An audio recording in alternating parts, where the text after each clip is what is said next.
started here. Now, I gave out the International Fuel Gas Code Index last time.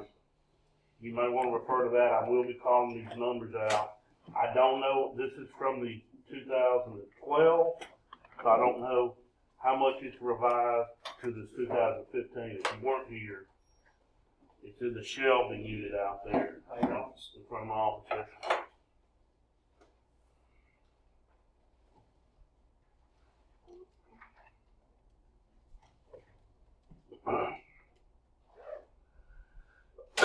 Okay, so our first code is 101.2, the scope, and what's important about this is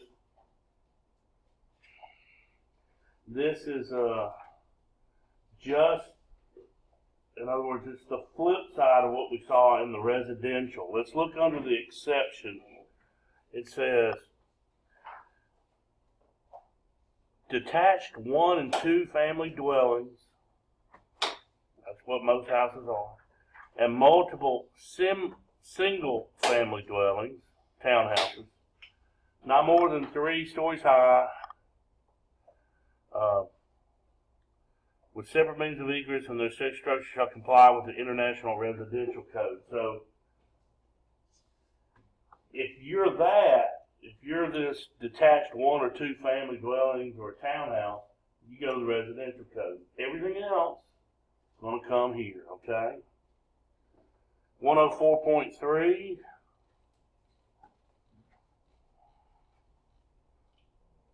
Inspections. All right, so here it gives the code official the right to do these inspections and to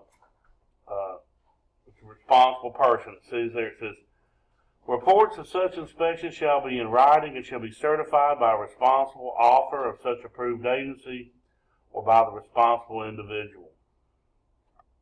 Okay, let's look at 106.3.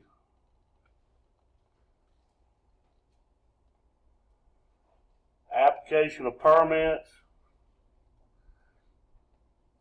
Each application for a permit with the required fee shall be filed with the code official on a form furnished for that purpose and should contain general description of the proposed work and its location. Shall be signed by the owner and or the owner's authorized agent. The permit application shall indicate the proposed occupancy of all parts of the building and all the portion of the site or lot, if any, not covered by the building or structure, and shall contain such other information required by the code official. Let's see, 107.2 is the last one I have here. Let's see.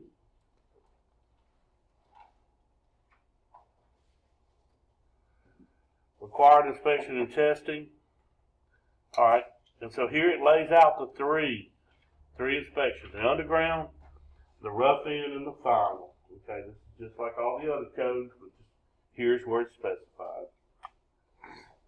All right, let's jump to chapter 2, or definitions. So if you have a question about a code that is about a definition, like what is this or what is that, I'm going to go to chapter 2. But in chapter 2, there are a couple of special ones I want to look at here.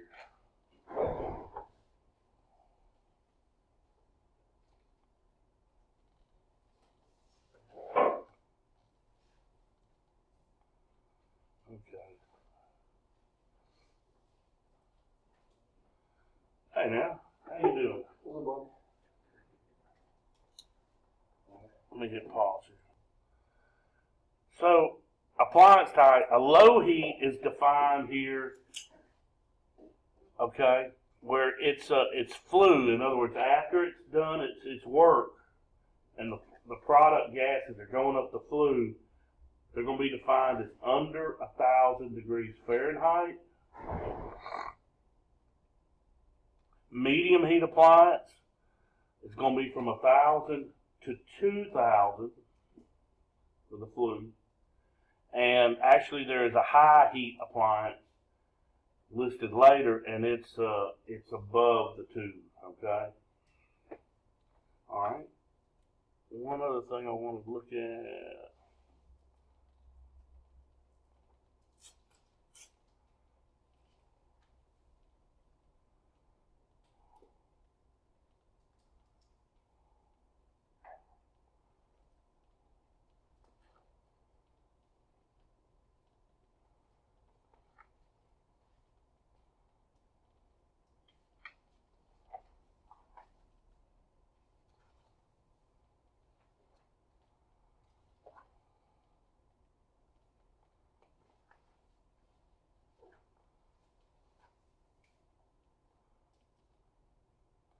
Look under vented appliance categories.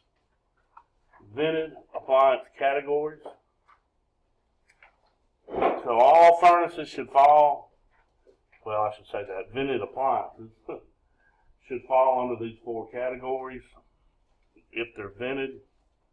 Category 1, it operates with a non-positive vent stack pressure and with a vent gas temperature that avoids excessive condensation production in the vent. So let's just talk about that for a minute. First of all, non-positive means pretty much it's natural draft. So category 1 is going to have to be natural draft. And then to avoid condensation, what we mean is there's moisture going up the flue. If the temperature of the flue is not real hot, it's going to condensate back down and create creosote and whatnot. So this is hot gas that's natural draft, okay? 2, category 2, it operates also with a non-positive vent static pressure, but it is capable of causing excessive condensation production in the vent. Okay, as far as I know, and as far as the book in 2012, there are no such appliances, but that doesn't mean somebody won't develop one. So here we have natural gas. This would be a natural vented, not a fan-assisted vented, and it would be used in PVC. We just don't have that.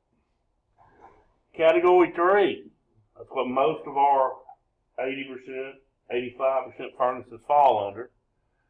It has a positive vent static pressure and has a gas temperature that avoids excessive condensation. In other words, it's still hot.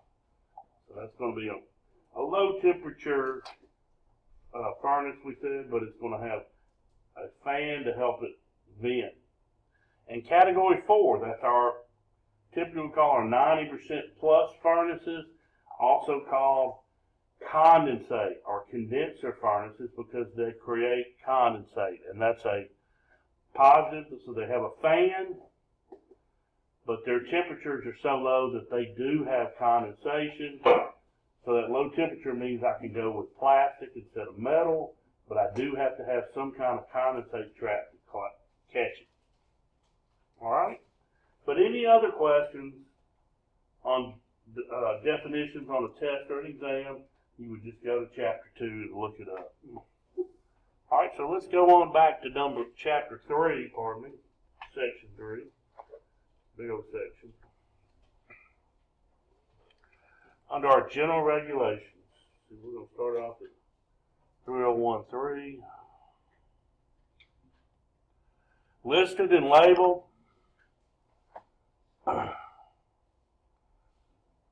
Appliances regulated by this code shall be listed and labeled for the application in which they are used. Okay.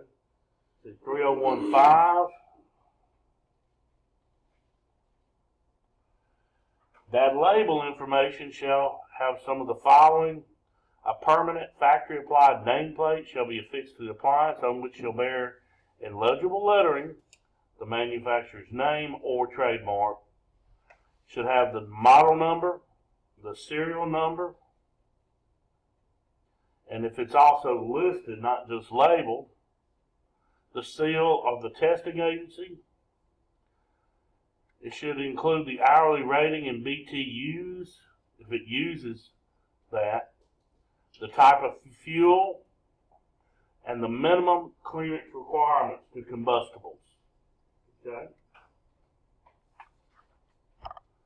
So let's go to 30115. Prohibited locations.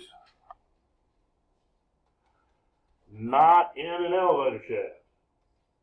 Not in an elevator shaft. 30232.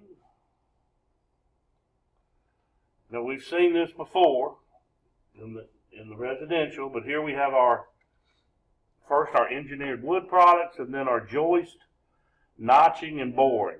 And then we have stud cutting. Let's take a look at these. 30232 joists for boring holes and notching. Now, a notch at the end of the joist shall not exceed 1/4 the joist depth. And so, if that's, say, a 2x10, and usually that's a finish, it's really not 10 inches. A 2x10 is about 9.5 or 9 3/4. But anyway, let's just say it was. If a 2x10 was 10 inches deep, it says here, if I'm going to put a notch at the end of it, it shall not exceed a 4. So a 4, let me back that up. It's a 2x8, it's easier for me to do. A 1/4 of an 8-inch would be 2 inches, right? Is that right? Yeah. I'm doing my math right. So that's how we would look upon that. Continuing on though, any holes shall not be within 2 inches of the top or the bottom of that, and their diameters, how big the hole shall be, shall not exceed 1/3 the depth of the member. So let's say if it was 6 inches deep, it would say, hey, we can't be within 1/3. So that'd be 1/3 of 6 inches, 2 inches. We'd have to be 2 inches from the top, 2 inches from the bottom, and we couldn't exceed 2 inches. Notches in the top or the bottom of the joint shall not exceed 1/6 of the depth. Okay? This is not at the ends of the joist. This is somewhere else. And then finally, no notches in the middle 1/3 of the span. So let's say this thing is 2x10, 12 inches, 12 feet long. We would say, hey, we can't do the middle third, so we divide that by 4 foot. You could have it 4 foot on either side, but we couldn't do it in the 4 foot in the middle. Okay? Moving on to 30233, stud cutting. This is for our walls. An exterior wall or bearing partition, that means if it's inside but it's holding up the structure above it, either way, a bearing partition, the wood stud is permitted to be cut or notched to a depth not exceeding 25% of its width. So if it was a 2x4, can't cut over 1/4 of an inch, right? Cutting or notching of studs to a depth not greater than 40% is permitted in non-load bearing partitions. Okay. Bored holes. 30234. The diameter of a bored hole in wood studs shall not exceed 40% of the stud depth. The diameter of the bored hole in the wood stud shall not exceed 60% in a non-bearing partition. The diameter of the bored holes in the wood stud shall not exceed 60% of stud depth in any wall where each stud is double, provided not more than 2 successive double studs are so bored. So that's not so hard for us as it is for plumbers. You know, you're trying to run up a stack, you know, from the basement, and you got to go up the wall. And so what they'll do is they'll double it and get them up to 60% of that wall. If they can't get it in there, they're going to have to make a chase and make that wall wider. Let's look at alteration to trusses. The trusses are what we would have over the joist, helping hold up our roof ceiling or the combination of it. Truss members and components shall not be cut, drilled, notched, spliced, or otherwise altered in any way without the written concurrence and approval of the registered design professional. Alterations resulting in the addition of loads to any member, such as HVAC equipment and water heaters, shall not be permitted without verification. So they don't want you going up there cutting the joists, the trusses. Alright, so then we're going to jump ahead. Let's see, we're at 303.3. Let's see what we got here. Application, appliance location. Let's see. Our prohibited locations. Prohibited locations, okay. They shall not be located in sleeping rooms. Notice they don't use the term bedrooms.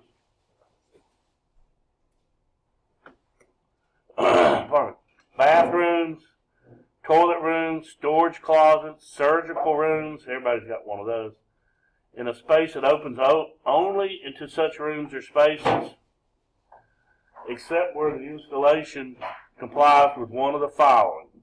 And so you can do some of those rooms if you meet those 5 exceptions. Meet those 5 exceptions.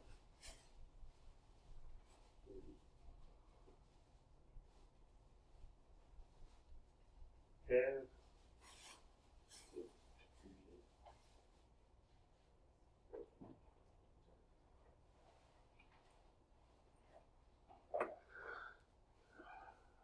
3034, protection from vehicle impact damage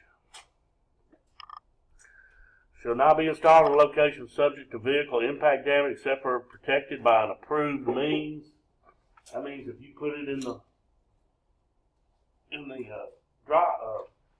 garage where the cars pull in, we don't want a car or a truck to drive into it and break it, so you would have to have an approved means of either you're either going to have some kind of support system to stop it. Okay.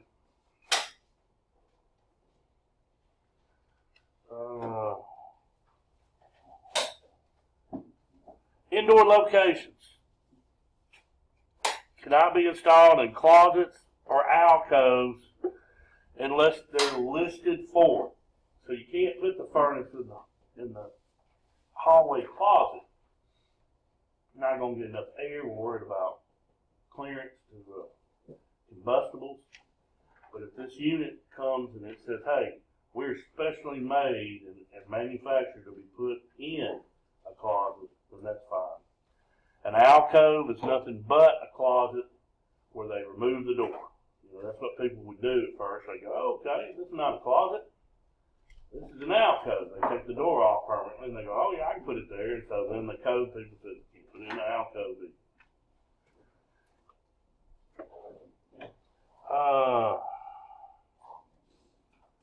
Outdoor locations.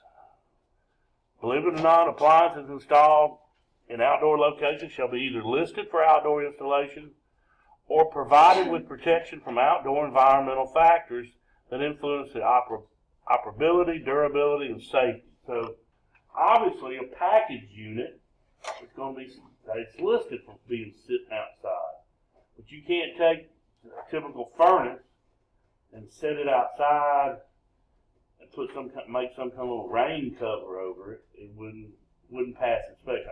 Obviously, you could do it, but it's not going to pass inspection if you do it. Pit locations, 303.7. The appliances installed in a pit or an excavation shall not come in direct contact with the surrounding soil. The sides of the pit shall be held back a minimum of 12 inches from the appliance. So if you have to put it in the basement, and it's so big, you go, hey, we'll build a pit. Well, the sides of it have to be held back at least 12 inches. Also, if the depth of the pit exceeds 12 inches, the walls of the pit have to be lined with concrete or masonry. That way we're going to have some kind of rain flood. And such concrete or masonry should extend a minimum of 4 inches above the adjoining grade. Shall have sufficient lateral load-bearing capacity to resist collapse. The appliance shall be protected from flooding in an approved manner. All right. Moving on to 304.2. Appliance location. We just don't want to install it where it will interfere with the circulation of the combustion, the ventilation, or the dilution air. Okay. 304.5. Am I going too fast? Everybody wait. Indoor combustion air. Okay, this gets kind of tricky here. So this is a good time to wake up. All right, the required volume of indoor air shall be determined in accordance with the next section, or the what after that. except where the air infiltration rate is known to be less than 0.4 air changes per hour. The second one we talked about shall be used if it's less than 4. The total required volume shall be the sum of the required volume calculated for all appliances located within the space. Rooms communicating directly with the space in which the appliances are installed through openings, not furnished with doors, and through combustion air opening size and located corners, will also be considered to be part of the required volume. Okay, so first of all here, I have a fuel burning appliance, say gas furnace, or it could be a water heater. To burn it, I have to have oxygen. Air. And it's going to get its oxygen from that air. And so if we put it inside, the house may have been built so tight that we're going to run through all the oxygen here, and it's going to have a hard time. And if it doesn't get the oxygen, that's going to change the flame. And that flame can start producing carbon monoxide as opposed to carbon dioxide. All right, so to do that, we've got this elaborate method. So the first thing is they're saying, do I know, and you may not know, but do I know what my air changes are? In other words, the rate here is the air infiltration. Now, air infiltration means it's not ventilation. It's what's leaking. It's leaking around the windows, under the doors, cracks in the house, chimneys. The air that seeps in the house and out of the house, not through the wall, but through cracks and holes. That's my infiltration. So they're saying 40% air changes an hour, right? 100% would mean the volume in this room changes every hour. And so our rate is 40% of this volume. So if this is, if there's 10,000 cubic feet of air here, we're saying 4,000. If we knew it to be less, we're going to use method 2. May not know. Okay, that's the first thing. So let's look at the standard method, because a lot of times we're not going to know what the infiltration method is. And it says here, the minimum required volume shall be 50 cubic feet per 1,000 BTUs. That's the simplest, best. It's not going to get any better than that for us. It's only going to get worse. So, if I have 100,000 BTU furnace, they're going to rate it in that. It says, hey, this thing will produce 100,000 BTUs, or maybe 50. But in this example, we'll say 100,000 BTUs. So for every 1,000 BTUs, and we have 100 of them, I need 50 cubic feet. And so I would multiply that 100 times what's required, 50 feet. And so 50 times 100 is that 5,000? Is that 5,000? I can't do that in my head. Okay. So I need that much volume in here. If I don't have it, you say, I can't put the furnace in? No, that means I need to bring air in. But I can't just stick it in there and walk away. That's what you want to do. That's your cheapest method. You're not having, okay. Let's look at the second method. If I know what the air infiltration method is, they give us some math. Boy, look at that. Is it a fan assisted or not? Do you see that?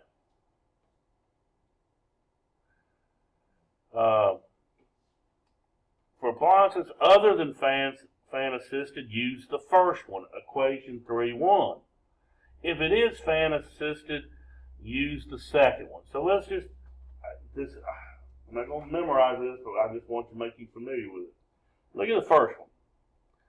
It says 21 cubic feet divided by the air changes an hour. So let's say you know what the air changes are. Let's say your air changes an hour are 20%. You live in a pretty modern house. Yeah, and see, now that's another thing. My old house, man, it was built near the 1915 or something like that. It's got lots of cracks.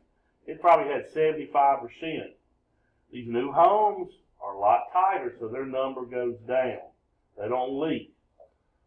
So you would take 21 cubic feet, divide it by your, whatever it is, 20%, 30%. You multiply times I, we'll get to that, divided by 1,000 BTUs.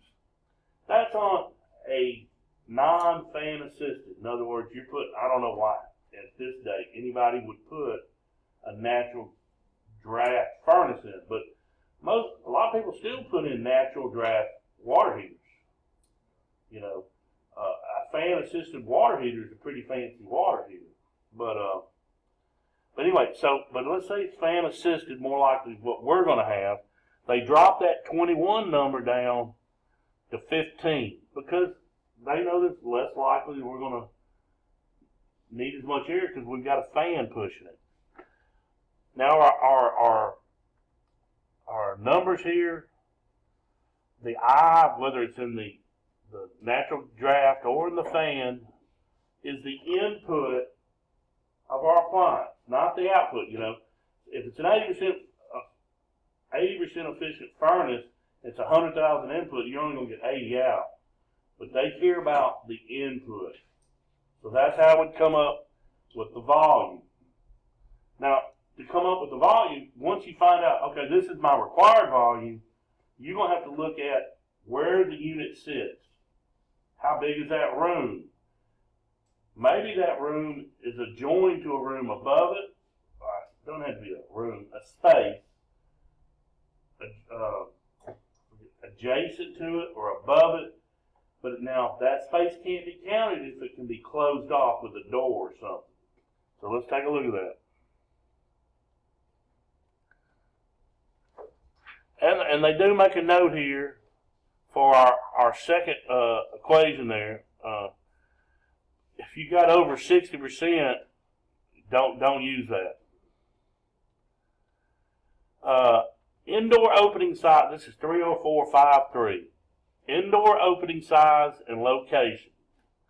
And a lot of this is also in the mechanical code. That's why we're spending a little more time on it here. We won't go over the same thing again. These are openings used to connect indoor spaces and shall be sized and located in accordance with the next section, the next two sections. So I've got a furnace here and a water heater, two appliances. In this case, we've got to add both of them up. Let's say it's a 40,000 BTU furnace, 100,000 BTU, 40,000 water heater with 100,000 furnace. We're going to add that together to determine what it is. So we got a two opening method. Not a door, but a permanent opening. Okay.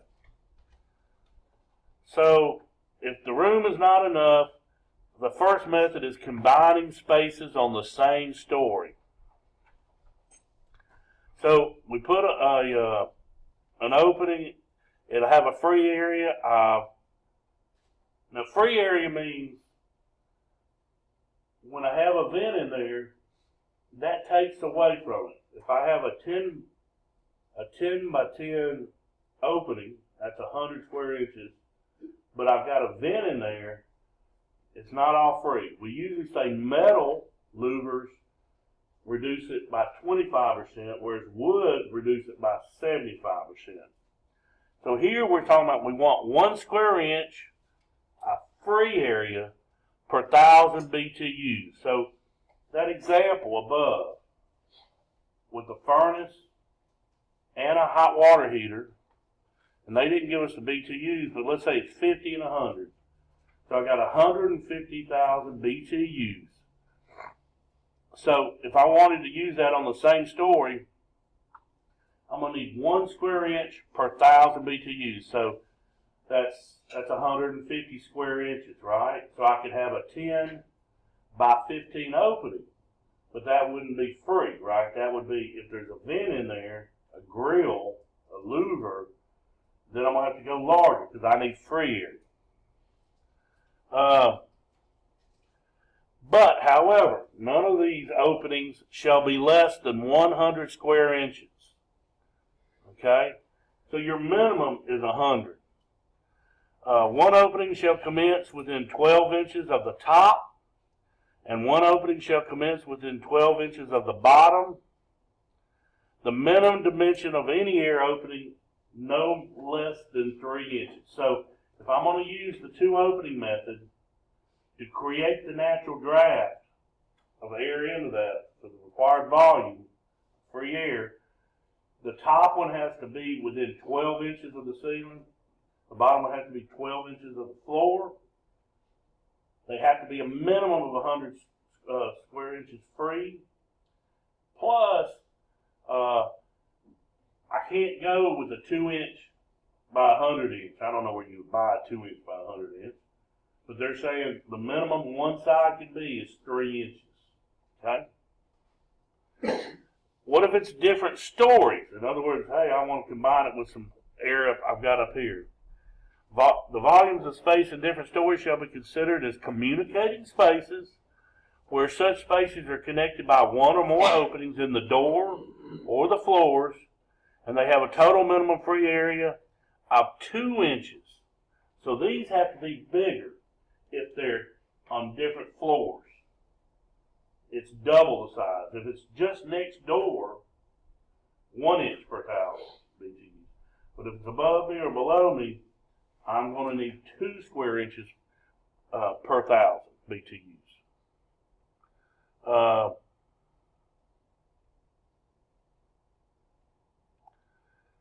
Outdoor from combustion air. Say I don't have it. I just flat out don't have anything I can buy, and I'm going to get it from outdoors. So, I mean, that's great. Outdoor combustion air shall be provided through openings to the outdoor in accordance with section 3, the next one. Now, not many people are crazy about you. If you're going to put in a furnace for them, go, yeah, by the way, I'm going to knock a hole in the wall there. And they're like, what? You know, I'm not going to let you knock. So, you know, you got to think through this. Okay, so if we're getting it from outdoors, let's look at 30461, the two openings. The two permanent openings, one commences within 12 inches of the top, and one commences within 12 inches of the bottom of the enclosure, shall be provided. The openings, this is a little complicated, shall communicate directly or by ducts with the outdoors or spaces that freely communicate with the outdoors. Where directly communicating with the outdoors, or where communicating with the outdoors through vertical ducts, each opening shall have a minimum free area of 1 square inch per 4,000 BTUs. Okay? Before we were going with 1 inch and 2 inch per 1,000. This is one, if we're using vertical ducts, 1 square inch per 4,000. Okay. If you're communicating with the outdoors through horizontal ducts, they should have a free area of not less than 1 square inch per 2,000 BTU. So they're going to be a little bit bigger than the verticals. So I don't know if y'all's book has this picture. Mine does here. I don't know if you can see up here. So here I've got a vent here, right? That goes into an attic that is ventilated. I have an inlet air here at the floor that goes into a crawl space, which is vented, okay? So that's a lot more sensible there. Let's see. And they're labeling us all air from outdoors, inlet air from ventilated crawl space, and outlet to ventilated attic. Let's see the next one. All right. Here, I couldn't get out my floor. So I have an outlet here, but I had to run a vertical duct. Remember, it's got to commence within 12 inches of the floor to create my draft.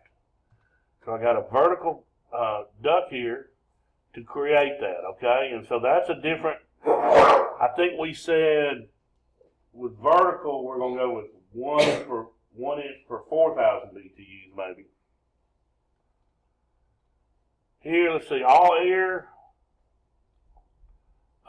okay, through ventilated attic. Here, I'm using horizontal. Okay, I've got an inlet air and an outlet air. I think we said that was 1 square inch per 2,000 BTUs for free area. All right, so that's the way it used to be, and then in 2012 they decided, let's go with one permanent method. So you can also go with a one permanent opening method. Okay, let's look at if we're going to go with one. Those were the rules for using two. One permanent open commencing within 12 inches of the top of the enclosure shall be provided. The appliance shall have clearance of not less, pardon me, of 1 inch from the sides and the back and 6 inches from the front of the appliance. The opening shall directly communicate with the outdoors or through a vertical or horizontal duct to the outdoors or spaces that freely communicates with the outdoor. And they landed us right in the middle, 1 square inch per 3,000 BTUs. Okay. So let's look at this little setup. I've got a furnace and a water heater. I've got an opening here. And they also give us an alternate, but we're only using one. And this would be based on the BTUs, total BTUs here. And we'd want to make this size 1 inch per 3,000 BTUs of whatever my total BTUs were. Well, you might want to use some indoor air and combine with a little outdoor air so that the vents to the outside don't have to be big enough. So we also can use a combination of the two, and they give us a formula. Your indoor is sized the same. Your outdoor is based on this. It says, the ratio of interior spaces shall be available volume of all communicating space divided by the required volume. The outdoor reduction factor should be 1 minus the ratio. So, to simplify,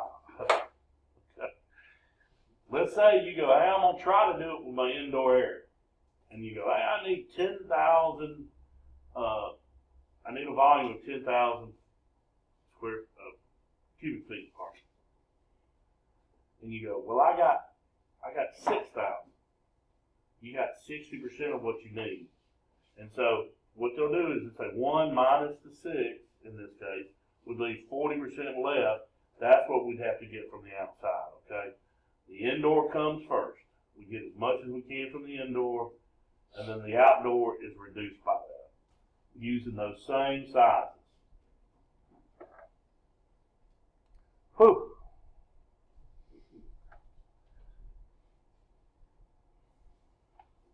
Lots of fun, I know.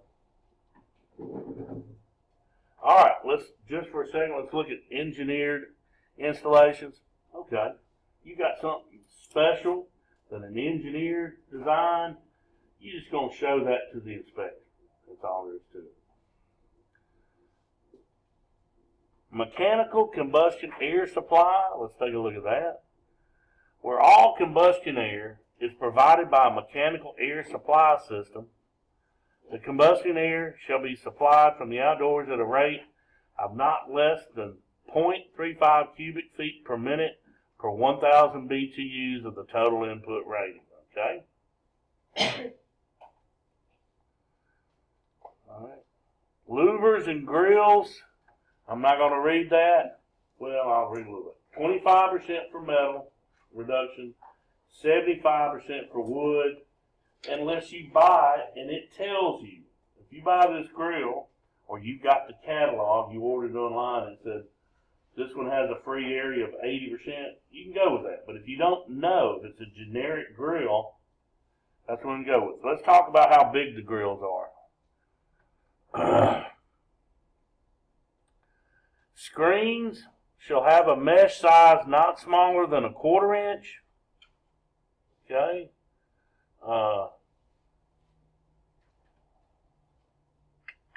Not worried about that.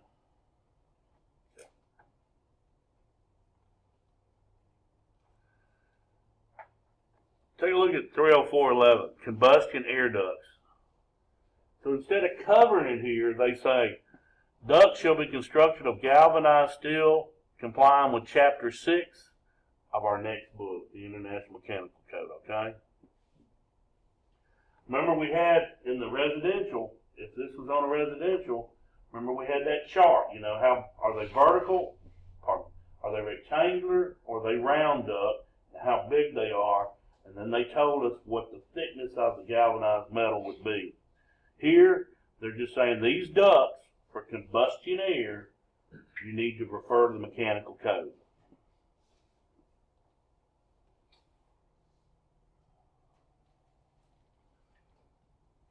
All right, let's see, 3051, installation.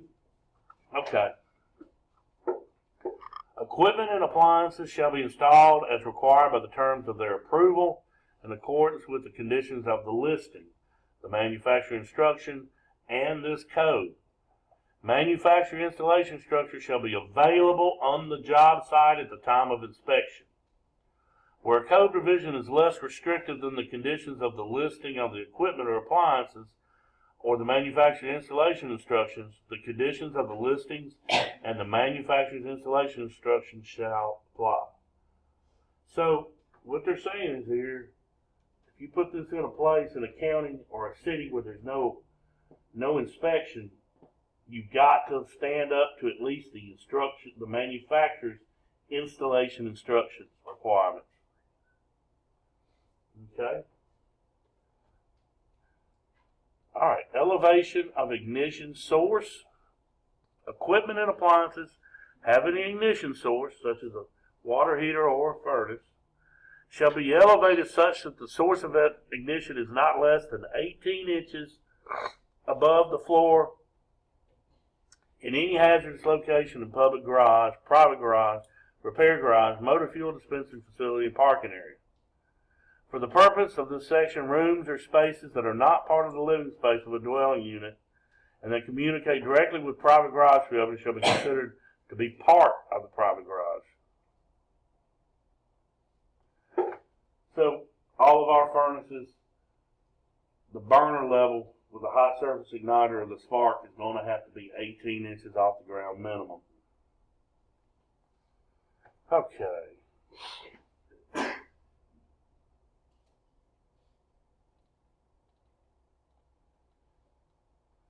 All right, clearance from grade. This is a good one to highlight. Seems to come up on the test a lot. Equipment and appliance installed at grade shall be supported on a level concrete slab or other approved material extending not less than 3 inches above the grade. So if I'm setting it on something, what a lot of times we would do is we'd have some 4x4s that were left over by the framers. As long as we're over 3 inches up, we'd set it on that. But here we go. Not less than 3 inches above the adjoining grade, or shall be suspended not less than 6 inches above adjoining grade. Such support shall be installed in accordance with the manufacturer's instructions. So if I'm hanging it, it's got to be 6 inches off, okay? If I'm hanging it, if I'm not setting it on something, okay?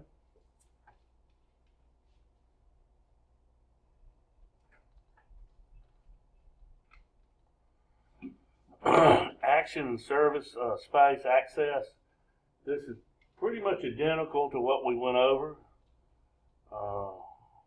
So if it's for a building, here on 3062 it says here's the requirements for it to be in a room. 3063, here's the requirements for the attic. Here it is, 3064, appliances under a floor. Okay. Here it is, 3065, if it's on a roof. Okay. Let's look at that one. 3065, equipment and appliances on a roof or elevated structure. This is kind of picky. It says, where equipment requiring access or appliance are located on an elevated structure of the roof of the building such that personnel will have to climb higher than 16 feet. So if you put the unit or somebody put the unit on a rooftop that's above 16 feet with no interior or exterior means of access shall be provided. Such access shall not require climbing over obstructions greater than 30 inches in height or walking on the roof have a slope greater than 4 units, a 33% slope. Such access shall not require the use of portable ladders. So you can't put it up there and not give them access to it. They go, well, I got to climb up on a big old ladder. Permanent ladders installed to provide the required access should comply with the following minimum design criteria. The side railing shall extend above the parapet or the roof edge not less than 30 inches. Ladders shall have rung spaces not to exceed 14 inches on center. Not less than 18 inches between rails. Anyway, I'll let you read it. We're close. Let's finish 3 and take a break. Let's see. Where are we at?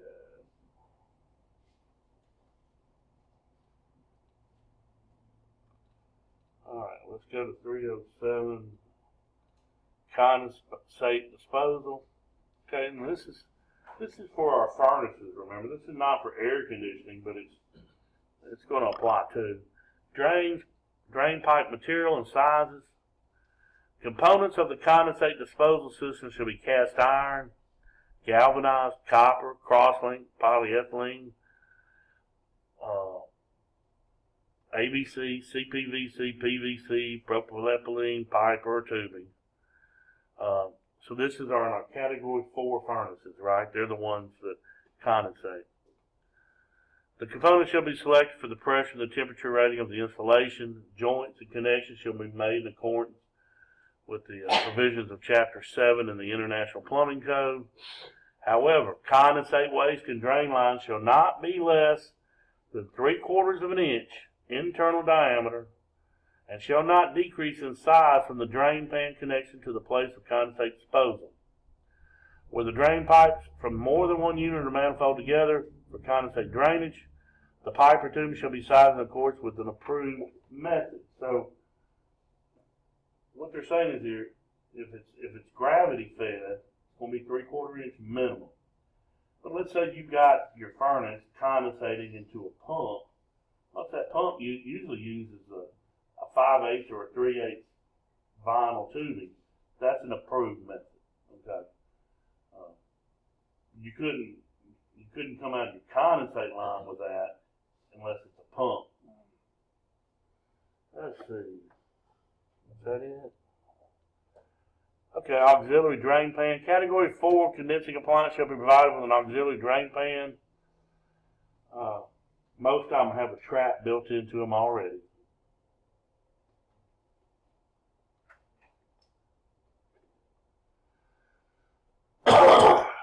Okay, clearance reduction. We saw this in the residential, so now we'll look at it. So here's my table. So I said a component has a certain clearance it has to have from non-combustibles. I've got a water heater sitting in the garage. I got a single wall pipe. It's flowing up to meet the vent for the furnace over there. It requires 6-inch clearance, let's say a single wall pipe does. As we can't just run across there. They wouldn't be able to park there, couldn't walk there, so it's got to be up high. Once you get up high, now it's near the wood at the top of the garage. But if it gets within 6 inches, then it doesn't count. So we can't we can't go and reframe the garage just to work the flue out. So we use this kind of table. What we're going to want to do is reduce our combustible clearance. And so if we had a situation like that, we have 2 columns. We have a column 1, column 2. Column 1, column 2. All right, so column 1 is for clearance above an application or the horizontal connector. So let's say this flue is running across the room, the 6-inch, the single wall, 4-inch, whatever it is, vent pipe. And so I would want to use column 1 to figure out what my clearance is. So that's what I do. Now, let's say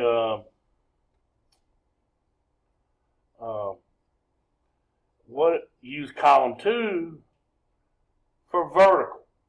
Okay, so let's say when the thing finally turns and goes straight up, that's where I use column 2. In other words, most houses now, I guess, are built on 16-inch centers. So they're going to have a joist, a floor joist here, and so you got about 14 inches between them, roughly, because they're about 2 inches thick. A 2x4 is, or just 1 3/4. So anyway, you got about 14 inches. If I put something in the middle, I'm going to have a certain clearance on each side. So if I had a 4-inch pipe, I got 10 inches left, that's 5 on each side. Well, I need 6 inches, don't I? Single wall pipe requires 6 inches. So that one I'd use column 2. For the top one, as I run across there, and I'm coming under the floor joist like this,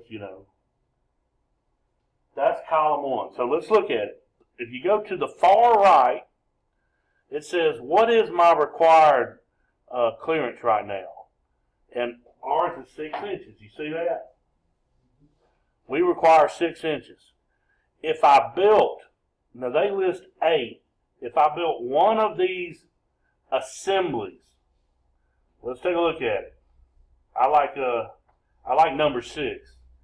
A 1/2-inch thick insulation board, because I always have duct board on the job, with a ventilated airspace. Okay, so in other words, I've got my duct board plus I let a little air between the wood and it. All right, if I use that column, number 6, I can reduce my clearance from 6 inches to 3 inches as I run under, right? Then to say, okay, well, what about when I turn and go straight up? I use column 2. And so column 2 under 6 inches was I reduced it to 3 inches. So y'all see how this works? If you get a question on it, you start with what was my required clearance, and then what assembly did I use to reduce it. Okay? Because everything now, virtually everything sold, is listed and labeled for what it needs. If it needs 3 inches, it needs it. See what I'm saying? So usually going by that, if you go like, well, that won't work, then you come to this, and this is in all 3 code books. All right, let's stop. All right, 4015, this is for gas piping, identification. Other than steel pipe, exposed piping shall be identified by a yellow label marked gas in black letters, and marking shall be spaced at intervals not exceeding 5 feet.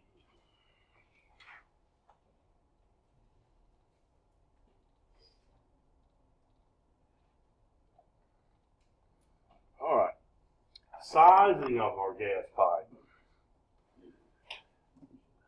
Pipe sizing tables or the equations in accordance with 4024, we will use the tables.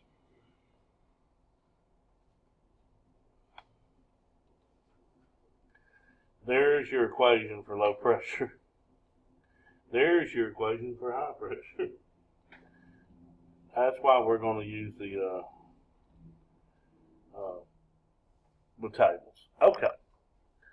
So let's talk about this. Now, used to, almost all the gas was supplied to residences and neighborhoods at a 1/2 pound. We call them 1/2 pound systems. And in other words, Aligasco or whoever the gas supplier was, they supplied it down the line, and the meter stepped it down if it needed to a 1/2 pound. Okay? They went back through about 10 years ago in a lot of the neighborhoods. I live south of Birmingham, and they went to 2 pound systems. And what they would do was, if you looked at the meter, most of the time, if they put a 2-pound system on there, the glass window where you read your meter was red, or pink, I should say. And so you could pretty quickly identify that it was a 2-pound system. Now, we use small pressures in gas piping, and I'm pretty sure most people have had bronze gas piping. And most people set on a natural gas system with 3.5 inches of water column to run it, and maybe 10 on a propane system, an LP. So a lot of times we'll use inches of water column, right? And there's about 27, 28 inches of water column in a pound. Is that right? So what we'll do here is, on gas piping, there are 3 approved methods. There's the longest length method, there's the branch method, there's the hybrid method. Usually most people just use the longest length method. It's pretty simple, pretty easy to do, and what we basically do it is, we're determining how much gas we need for the appliance, and how big the pipe has to be to get it to them, okay? So we'll use these tables, and my first table is 40241, Schedule 40 metallic pipe. Let's just take a look at it. I'm not going to do a problem until we get to the appendix. But we'll take a look at these. Type of fuel, gas, natural. Inlet pressure, less than 2 psi. Pressure drop, up to 0.3 inches of water column. Specific gravity, 0.6. I should have said that too. So the gas itself has a specific gravity. That's a physical science terminology. Some gas is not as good as others, and the source might not be as well, so we may have to adjust for that. But that's what this is based on. And so you would see here on this one, it says the size of my pipe given a system that corresponds to natural gas less than 2 pounds with a 3/10 of an inch of water column. We'd say, how long is my section? Say 100 feet. It would have to be under 100, between 100 and 91, right? If it's over 100, you're going to move up. And then you would look at this number here. These are in per 1,000 of cubic feet per hour. So if let's say we had a 100-foot run, and I had a 40,000 BTU appliance, then my number needs to be over 40. You see that? 38's under. And so I would go to the next one, 79. I would need to run a 3/4 inch schedule steel pipe there. Okay, that's simply how it's that simple. All right, and we got lots of tables. Schedule 40 metallic pipe. You see here with the higher pressure drop, a 1/2 inch.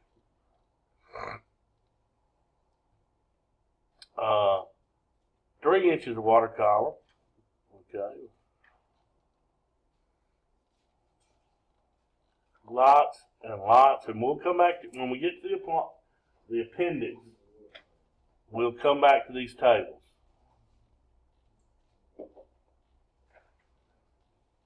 But these are given for just about anything you might use: copper, metallic pipe, you name it. Polyethylene, say if you're going underground.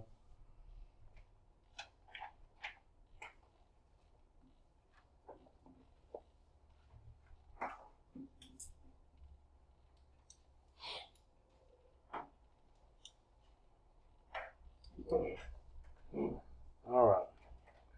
So we get to 40241, and like I said, this describes the longest length method. We got the branch method and the hybrid, and these discuss it. I'm not going to discuss it because it's a lot easier to do a problem than just sit there and talk at you about it. We'll do that. So let's go on to 403, pipe materials.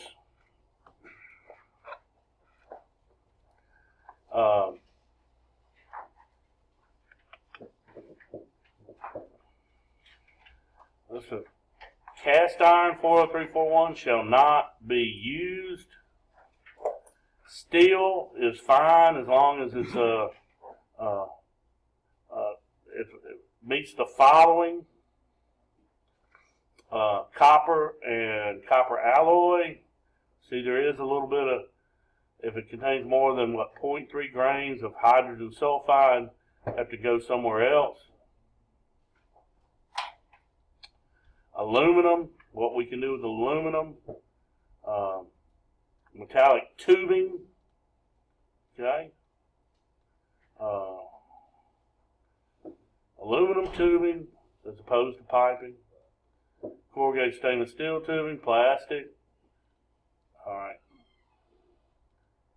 everything you can use. Okay, so let's go to 4039. 4039.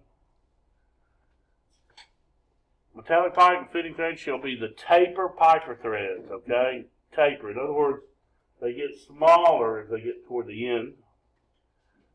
Damaged threads should not be used.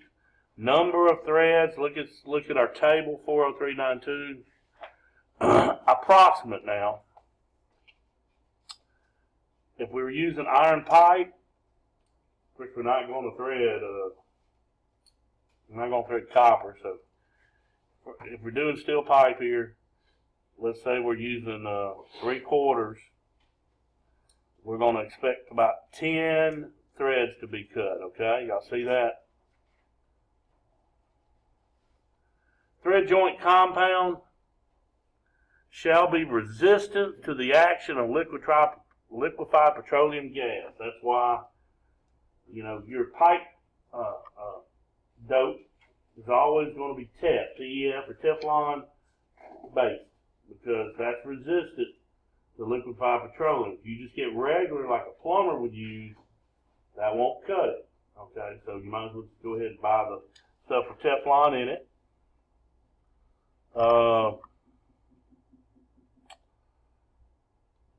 Let's look at some of these fittings. Metallic pipe joints and fittings shall be suitable for pressure temperature conditions and shall be selected giving considerations to joint tightness, mechanical strength under the service conditions. The joint shall be able to sustain the maximum end force caused by the internal pressure and any additional forces caused by the temperature expansion or contraction, vibration, fatigue, or the weight of the pipe. Pipe joints shall be threaded, flanged, brazed, or welded. Where non-ferrous pipe is used, the brazing material shall have a melting point in excess of 1,000 degrees. Brazing iron shall not contain more than 0.05% phosphorus. Okay, tubing joints, pretty much the same, 1,000 degrees.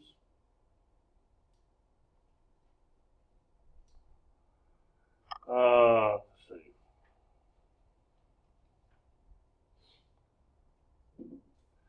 Let's look at metallic fittings.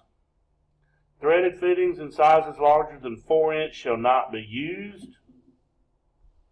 Fittings used with steel or wrought iron pipe shall be steel, copper, or malleable iron or cast iron. Fittings used with copper alloy should be copper or copper alloy, brass. Fittings used with aluminum alloy pipe shall be aluminum alloy. Let's see, it goes on and on.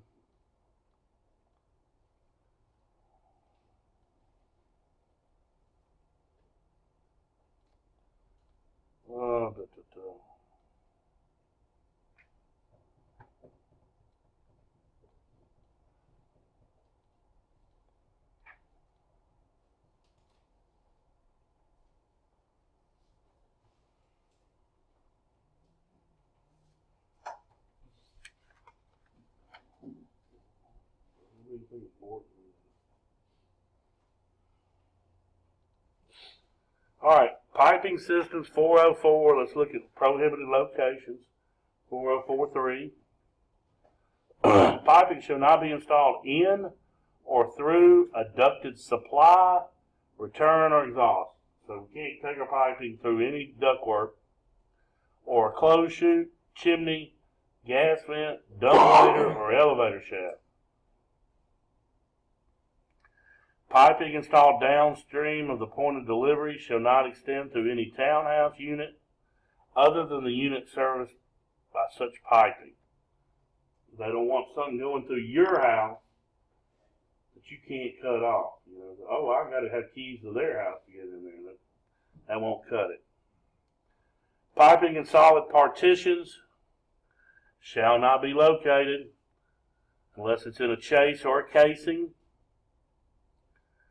Fittings in concealed locations limited to threaded elbows, tees, and couplings, brazed fittings, and welded fittings. Okay.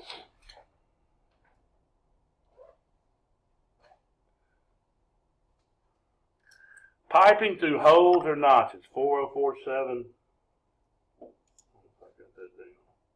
404.7.1. Piping through holes or notches. Where piping is installed through a hole or notch in a framing member, and the piping is less than 1.5 inches from the framing member face to which wall, ceiling, or floor members will be attached, the pipe shall be protected by shield plates that cover the width of the pipe and the framing member and that extend not less than 4 inches to each side of the framing member. Where the framing member that the piping passes through is the bottom plate, the bottom track, top plate, top track, the shield plate shall cover the framing member and extend not less than 4 inches above the bottom framing member and not less than 4 inches below the top framing member. So, yes, ma'am. I don't see that anywhere in the 2009 version. Yeah, it's going to be somewhere else. I'm not sure right off where it's at. So this is top plate.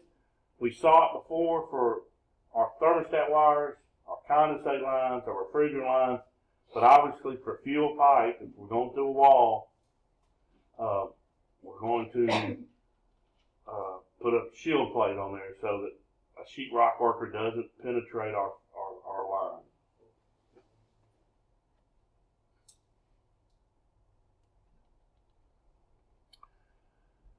My shield plate, 16 gauge here, 40473.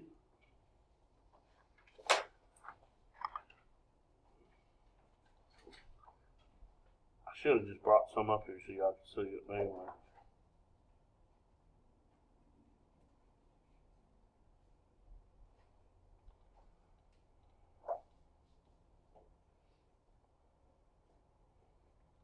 Let's look at 4049. 4049.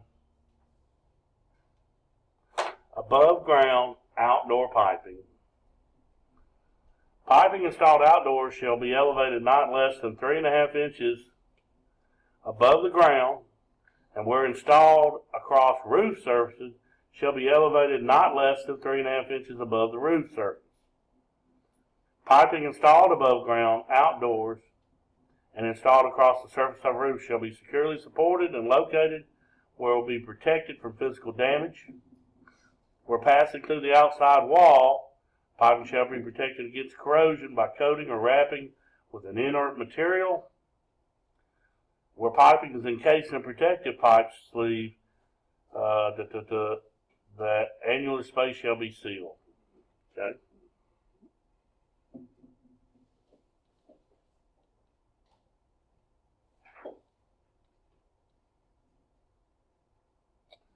Minimum burial depth, 40412. What is it? Underground piping shall be installed a minimum depth of 12 inches below grade. All right, individual outside appliances. An individual line to an outdoor light, grill, or other appliance shall be installed not less than 8 inches below the finish, provided that such is approved is installed in a location not susceptible to physical damage. So here we're not really talking about running a pipe from here to there. Something we're talking about running it to an appliance. You used to see that a lot more, gas lights on the front lawn or something on the front walkway. You just don't see them near as much anymore. But that would be 8 inches, okay?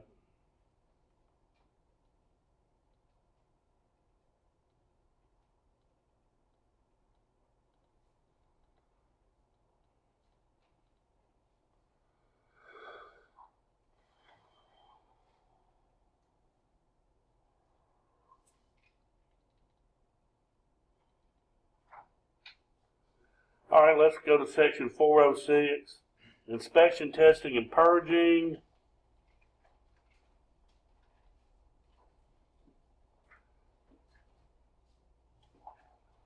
(406)2, test medium, air, nitrogen, carbon dioxide, inert gas. Oxygen is not one of the tests, and obviously natural gas is not either. So usually we put air in it, y'all. You'll buy a Johnstone or Widdowson or a plumbing house. You will buy it. It looks like a cap for what you need, either a 1/2 inch, 3/4, whatever. You'll screw that onto the fitting. It has a gauge that goes up to 10 pounds. It has a small NPT fitting, like a Schrader valve, just like you find like on a bicycle tire. You pump it up with your air. You put a tag on there with the date and how much pressure you put on there. The inspector comes. If it passes, they'll usually go ahead and schedule the meter hookup, and they'll if they come and it's still there, they'll usually take the cap off and leave it, so you don't have to buy another one. They're $6-7 bucks. So let's talk about that process. Let's see.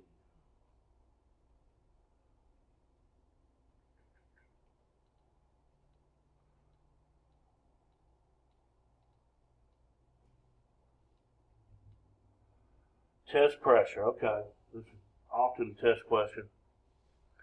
The test pressure to be used shall not be less than 1.5 times the proposed maximum working pressure. So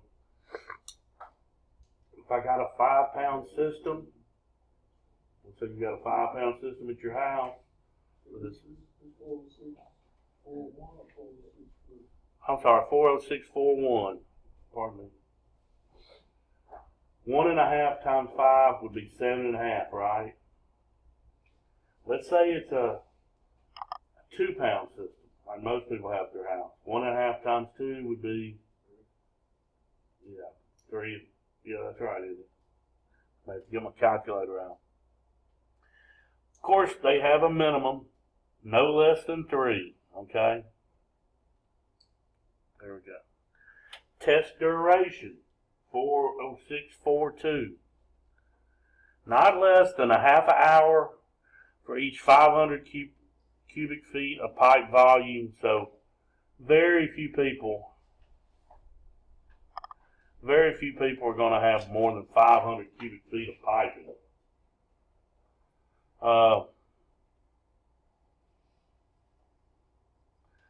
They put a minimum on there of 10 minutes. Not to exceed 24 hours. That's what I'm saying. You'll put your test pressure, the date, and the time. And when he looks at it, he's going to go, okay, it's gone this long. How much has it dropped? And it'll drop some. They always do.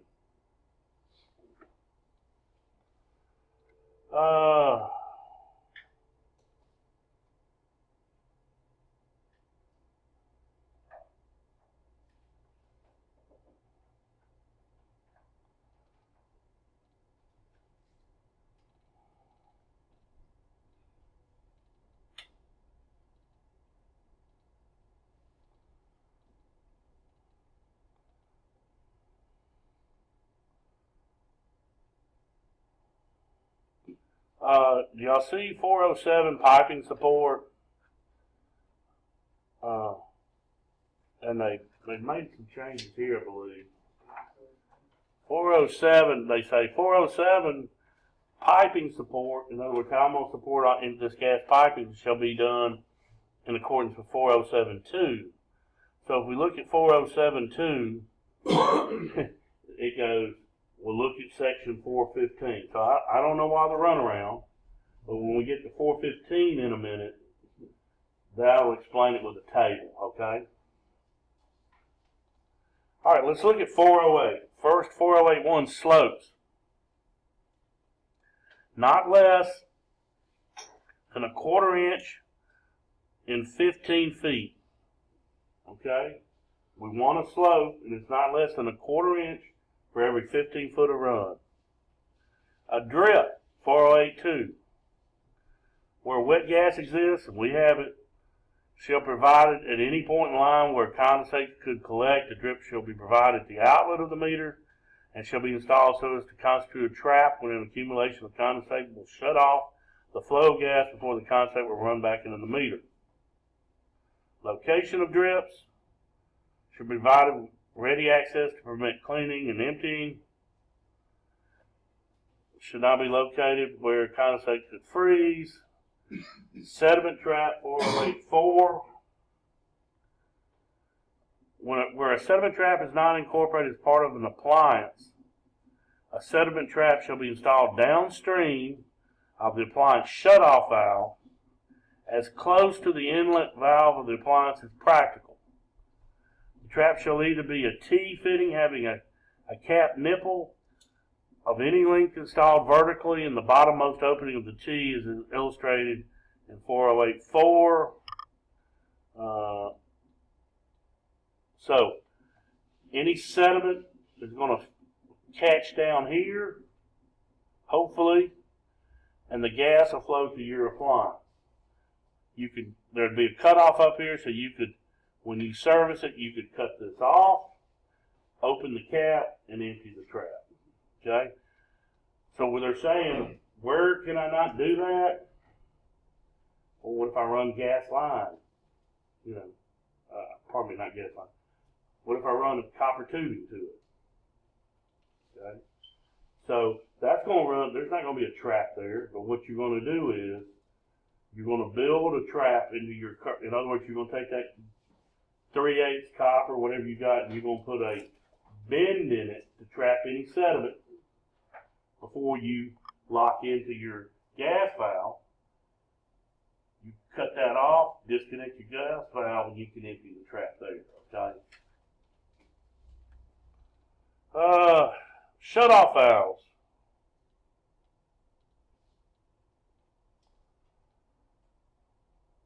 All right, prohibited locations, not in the furnace plenums.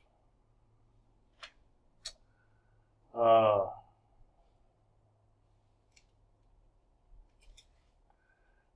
meter valve, every meter should be equipped with a shut-off valve. Okay, that's not really for us. Valve for a multiple house, where a single meter is used to supply gas to more than one building. A separate shut-off valve shall be provided for each building or tenant.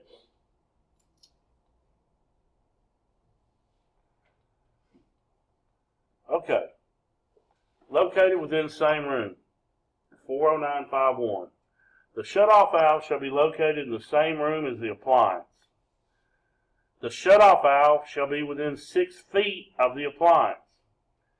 It shall be installed upstream of the union, if you have a union. Such shutoff valve should be provided with access.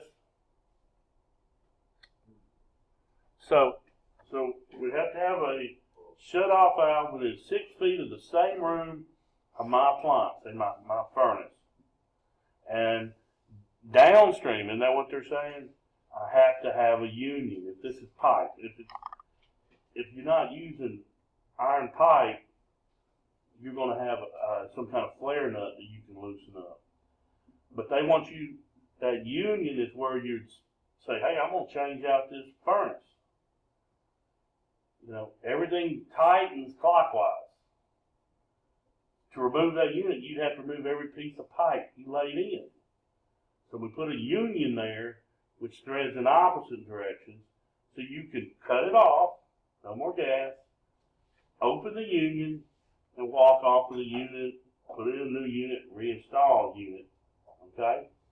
Obviously, if you've got copper line, that's going to have a flare nut where it could just be loosened, but it would be downstream, so you don't have to have a union in that one.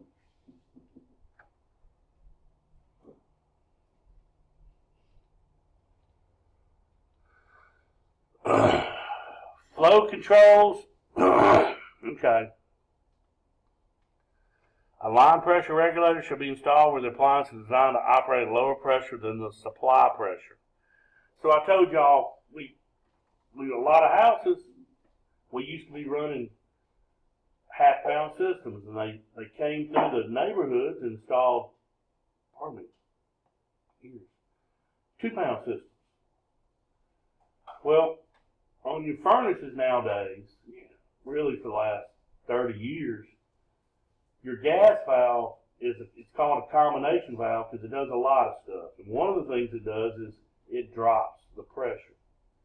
So it was able to drop a half-a-pound system to 3.5 inches of operating pressure. That's roughly 15 inches down to 3.5. When they came through the neighborhoods and put us a 2-pound system in, now suddenly I had about 50 inches of pressure.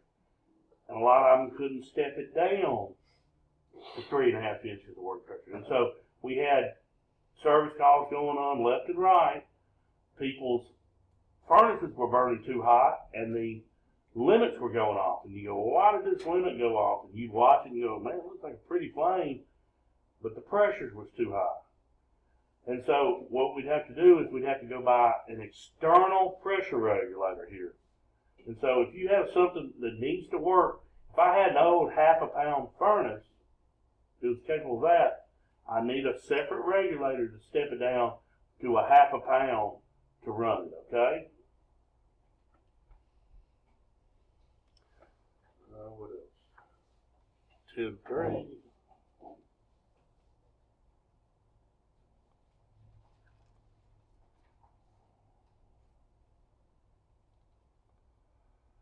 Venting of regulators, 410.3. Pressure regulators require a vent shall be vented directly to the outdoors. The vent shall be designed to prevent the entry of insects, water, and foreign objects. So we've got a big meter right out here, right, on that regulator. A lot of people walk in and go, Clay, you're leaking gas.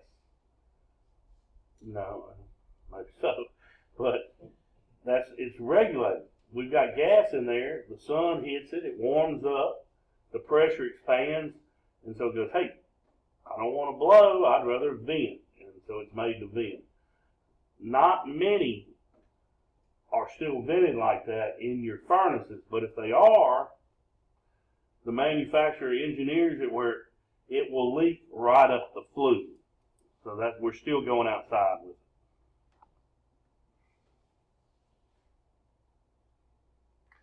And let's look at 415. This is our, well, should I look at unions? Nah, that's all right.